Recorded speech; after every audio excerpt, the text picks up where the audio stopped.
Hi, it's Steve.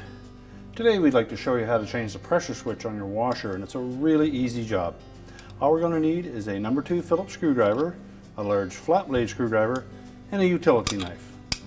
Let me show you how we do it. Now the first step in this repair will be to pull the washer far enough forward that we can access the back of the control panel, and we'll also need to disconnect the power. Now next we'll remove the knob from the level switch.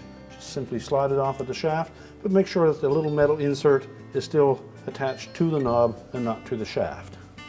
Now next we're going to remove 2 Phillips screws, one on either end cap, and they're located at the back. Now, you don't need to completely remove them, but back them out enough so that they clear the little nylon insert that is attached to the main top. We'll then just give that console a little bump forward on either side, and then you can rotate that console over the back panel, and that will expose the pressure switch. Simply pull off the old air dome tube, disconnect the wire harness, and then with a flat blade we'll go in through and just lift up gently on that plastic tab, and then rotate the control counterclockwise and remove it. Now the new control is these 4 little ears that will fit into that rectangular opening, and this is the little lever that will engage the square hole right beside it. So fit it into the opening.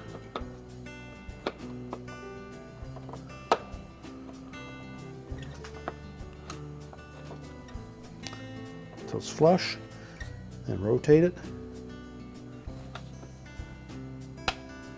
until you hear that little locking tab engage. Make sure it's seated in properly. You can reconnect the wire harness. So our next step will be to disconnect the lid switch. Just lift up on the retaining tab on the harness and disconnect it. And then with our flat blade screwdriver, we're going to remove these 2 clips on either side. In the forwardmost opening, there's a bend in that clip that if we engage with our flat blade screwdriver, just pivot it forward and allow it to spring out of the hole. Do the same for the opposite side and set those aside. Now next we're going to lift that cabinet up at the back, tilt it forward, disengage it from the bottom of the front, and set the whole cabinet aside. So you can lift up on the lid a bit, reach in behind, just tilt it forward enough that we can clear the water inlet. Slide it off at the base and set the cabinet aside. So we'll remove that tubing from the air dome, pull it through the inserts.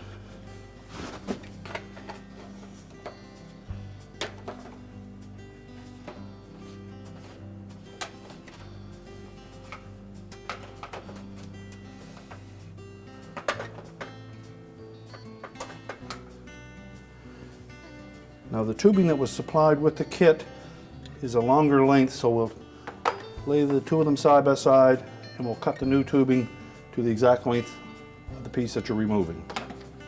So take the new tubing, hold the old and new together, and without stretching them,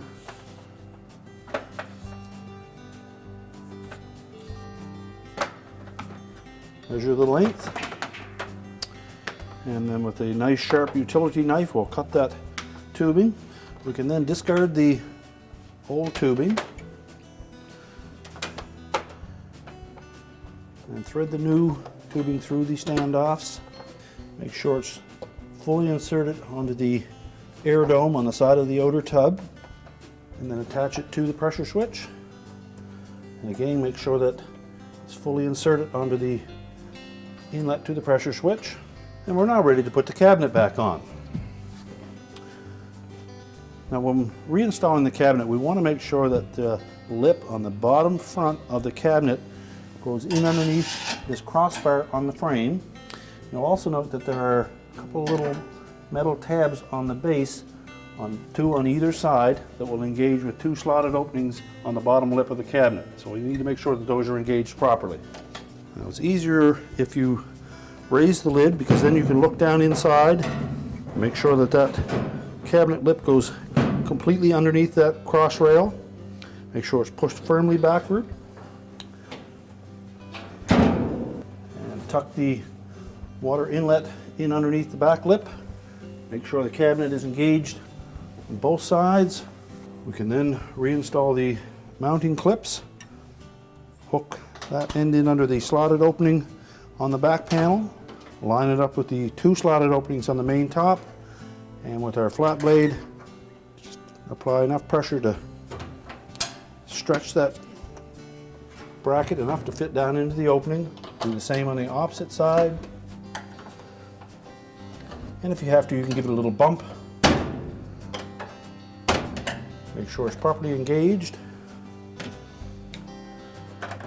Remember to reconnect the lid switch harness and that the locking tab engages on the switch. We can then rotate the console forward, and we're going to line up these plastic hooks on each end cap with the matching openings in the main top.